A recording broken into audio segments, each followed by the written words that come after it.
श्री श्याम प्यारे बच्चों, स्वागत है आप सभी का आपके अपने YouTube channel Saraswati education centre पर। तो बेटा आज की क्लास में हम लोग स्टार्ट करेंगे अपना इकोनॉमिक्स 12th का जो सेकंड चैप्टर है उसी का एक और टॉपिक, नाम है ग्रॉस इन्वेस्टमेंट और नेट इन्वेस्टमेंट। तो आज की क्लास कंप्लीट होने के बाद हमें समझ में आ जाएगा बेटा ग्रॉस इन्वेस्टमेंट क्या होता है, नेट इन्वेस्टमेंट क्या होता है और इन दोनों में किस चीज का डिफरेंस होता है। तो क्लास स्टार्ट करने से पहले बेटा अगर आप लोग मेरे चैनल पर नए हैं, पहली बार आप चैनल पर आए हैं तो चैनल को सब्सक्राइब जरूर करें, अपने दोस्तों के साथ इन वीडियोस को शेयर करें, वीडियोस को लाइक करें और वीडियोस पर कमेंट करें। तो बेटा स्टार्ट करते हैं अपनी आज की क्लास।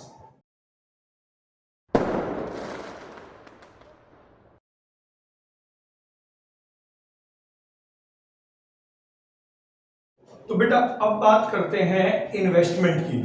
इकोनॉमिक्स में इन्वेस्टमेंट, जिसका दूसरा नाम कैपिटल फॉर्मेशन भी है, हम किसको कहते हैं? देखिए इकोनॉमिक्स में जो इन्वेस्टमेंट है वो एक अलग इन्वेस्टमेंट है जो आपके नॉर्मल लाइफ से अलग होता है। इकोनॉमिक्स में इन्वेस्टमेंट का मतलब होता है बेटा total expenditure on those goods which increase the production capacity of the economy, यानी किसी भी ऐसी वस्तु पर किया गया खर्च जो इकोनॉमी में प्रोडक्शन कैपेसिटी को बढ़ाए। इकोनॉमिक्स में बेटा हम केवल उसी को ही इन्वेस्टमेंट कहते हैं। क्लियर है? और यही रीजन है कि इकोनॉमिक्स में कभी भी इन्वेस्टमेंट इन शेयर्स, इन्वेस्टमेंट इन डिवेंचर्स या फिर एफडी में पैसा जो इन्वेस्ट किया जाता है उसको हम इन्वेस्टमेंट में इंक्लूड नहीं करते। ठीक है, जो आपकी बुक में डेफिनेशन है बेटा उस डेफिनेशन में ये लिखा है कि investment is the addition in the stock of capital goods. जो कैपिटल गुड्स का स्टॉक बढ़ जाए, ठीक है, उसको हम कहते हैं इन्वेस्टमेंट। और कैपिटल गुड्स क्या होती है बेटा? Capital goods are those goods which help in the production for the long run, जो लंबे समय तक प्रोडक्शन में हेल्प करती है, ठीक है, उसी को हम कैपिटल गुड्स कहते हैं। और एक साल में एक इकोनॉमी में जितना कैपिटल गुड्स का स्टॉक बढ़ता है बेटा वही उस इकोनॉमी का इन्वेस्टमेंट कहलाता है। जैसे कि मान लीजिए पहले हमारे पास 10 मशीन थी जब हमारा फाइनेंशियल ईयर शुरू हुआ, अकाउंटिंग ईयर शुरू हुआ, और साल के एंड में हमारे पास 15 मशीन हो गई। तो इसका मतलब क्या हुआ, जो हमारा टोटल इन्वेस्टमेंट है that is equal to 5 machines. ठीक है, और जितना ज्यादा हमारा मशीनों का स्टॉक बढ़ेगा इकोनॉमी में उतनी ही ज्यादा प्रोडक्शन कैपेसिटी बढ़ जाएगी। इसलिए हम कहते हैं कि इकोनॉमिक्स में इन्वेस्टमेंट का मतलब है expenditure on those goods which increase production capacity of the economy or addition in the stock of capital goods, capital formations। तो यहां पर बेटा जो कैपिटल गुड्स है या कैपिटल फॉर्मेशंस है,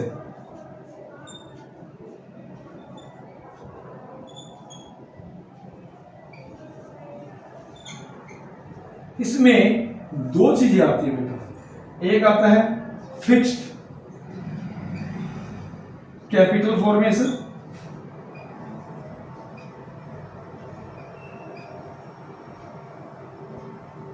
और एक आता है इन्वेस्टमेंट इन स्टॉक और इन्वेंट्री,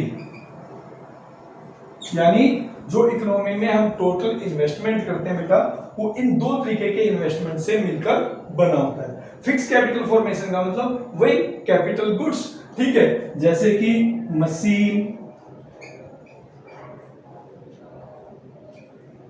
प्लांट, बिल्डिंग,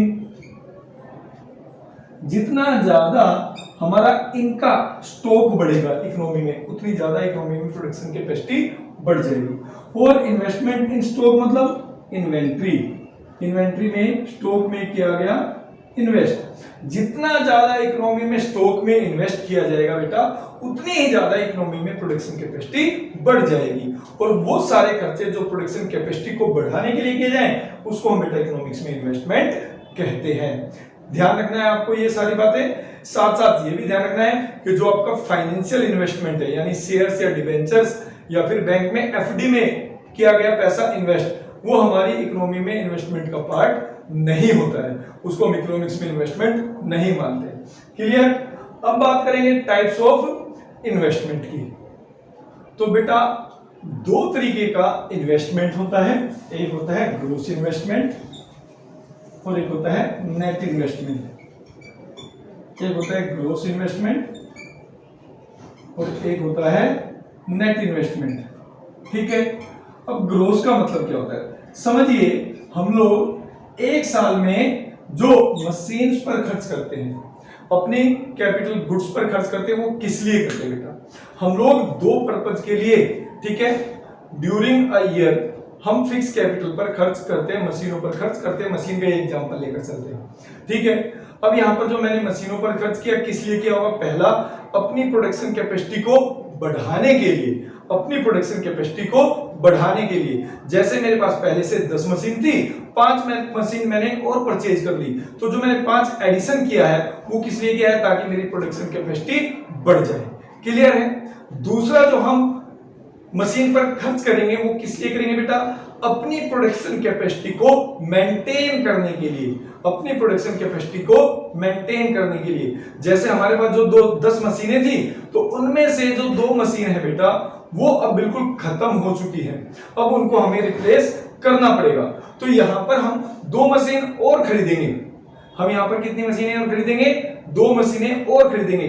बट ये जो 2 मशीनें खरीदी गई हैं, इससे हमारी प्रोडक्शन कैपेसिटी नहीं बढ़ेगी, बल्कि हमारी प्रोडक्शन कैपेसिटी पहले जितनी मेंटेन रहेगी।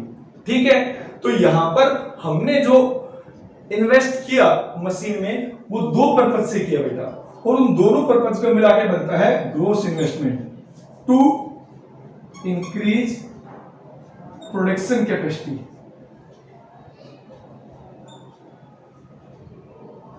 हो सकता है कि आपको ये बुक में ना मिले, बट मेरी अपनी एक्सप्लेनेशन यही है। ठीक है, दूसरा, टू मेंटेन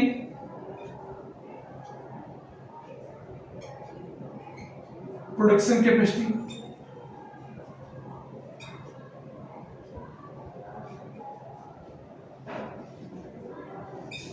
और इसी को हम लोग कहते हैं फॉर रिप्लेसमेंट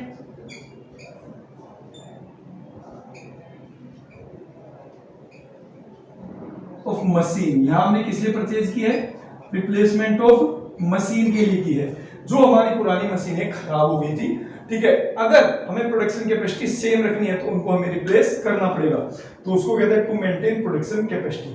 तो यहां पर मान लीजिए 5 मशीन मैंने प्रोडक्शन कैपेसिटी को बढ़ाने के लिए खरीदा है, और 2 मशीन मैंने रिप्लेस करने के लिए खरीदा है, मतलब अपनी प्रोडक्शन कैपेसिटी को मेंटेन करने के लिए खरीदा है। तो मेरे पास टोटल जो मशीन मैंने परचेज की होंगी इस साल में, वो कितनी होंगी? 7।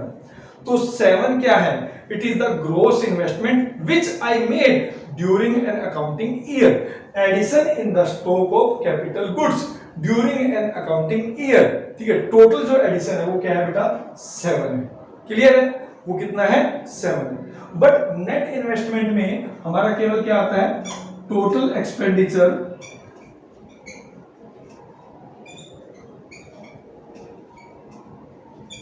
on capital goods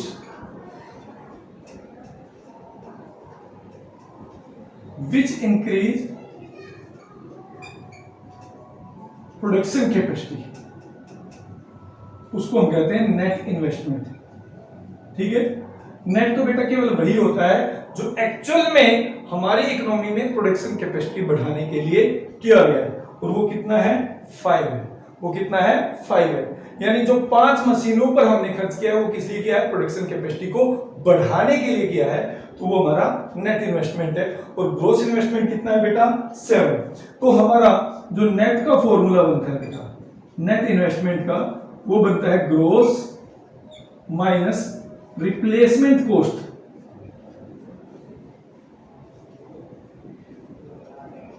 जिसको हम डेप्रिसिएशन भी कहते हैं।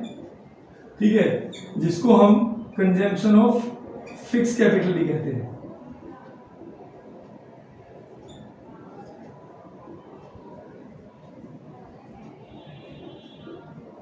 ठीक है, तो हमारा नेट आएगा 5। कब? जो हमारा ग्रोस था 7, उसमें से आपने 2 माइनस कर दिया। क्लियर है? 7 मशीन टोटल हमने परचेज की, तो it is called our gross investment, क्योंकि it is the total expenditure. On capital goods during an accounting year. But इसमें से 2 मशीनें किस लिए थी? रिप्लेस करने के लिए थी। 2 मशीनों पर खर्च किया था रिप्लेस करने के लिए, प्रोडक्शन कैपेसिटी को मेंटेन करने के लिए। इसी को हम लोग इकोनॉमिक्स में डेप्रिसिएशन या फिर कंजम्पशन ऑफ फिक्स कैपिटल भी कहते हैं। तो जब हम 7 में से वो 2 मशीनें घटा देंगे तो हमारे पास बच जाएगा net investment, that is 5 machines. ठीक है, और 5 मशीन वो हैं जो प्रोडक्शन कैपेसिटी को बढ़ाने के लिए हमने परचेज की हैं, तो उसी को हम कहते हैं बेटा अपना नेट इन्वेस्टमेंट। ठीक है, तो ये इक्वेशन भी आपको याद रखनी है, gross is equal to net plus depreciation. यहाँ पे जो बनेगा gross is equal to net plus depreciation, तो नेट बनेगा ग्रोस माइनस डेप्रिसिएशन। क्लियर है बेटा? तो ये था आपका ग्रोस इन्वेस्टमेंट और नेट इन्वेस्टमेंट के बारे में। अब बात करेंगे अपने अगले टॉपिक के बारे में नेक्स्ट क्लास में। तब तक के लिए जय श्री श्याम।